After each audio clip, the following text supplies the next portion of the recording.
Hello, everybody, and welcome to another episode of Story Boost. I'm here today with Marie, who is the founder of Humans of Big Corp, and also a House of Hives author.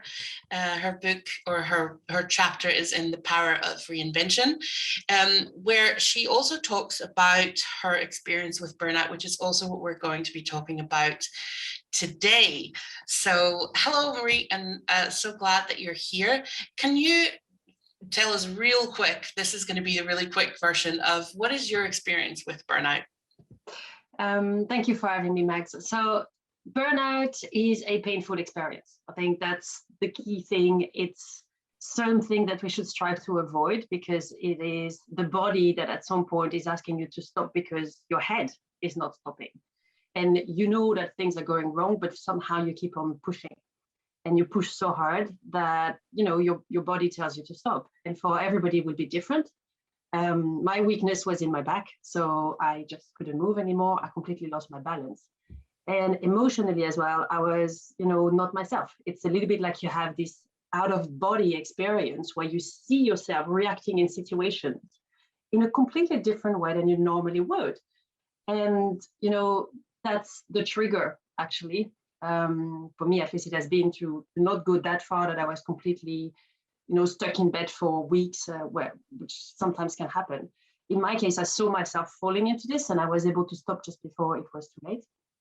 But then still afterwards, the recovery, it's a little bit of a crossing of a desert, it's you having to deal with yourself, with the things that you need to change. Because yes, you are in a situation that has contributed to you falling in burnout.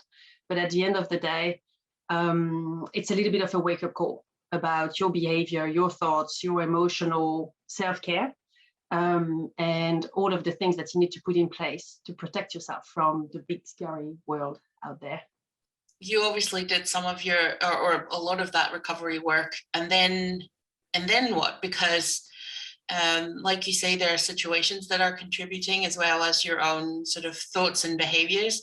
How has that insight transformed your the way you work, but also the way you live? The burnout is actually the tipping point of something that has been developing for years before that. So it's really been a moment of looking back at my relationship with work, because that's what burnout is, and reestablishing some boundaries, reestablishing where my motivation was coming from. And I guess the most important thing is reestablishing what success and happiness is. So it really forced me to own my own career, to own my work style, to own my relationship to my teams, to my boss, to all of that, and be able to decide how far I wanted to go in this and find this right balance between my well-being, my fulfillment, even my search for purpose, in the context of work, and not just blindly following what I was asked to achieve, because that was the status quo of success. It really forced me to reestablish my priorities, even if sometimes I wasn't necessarily in line with what was expected from me.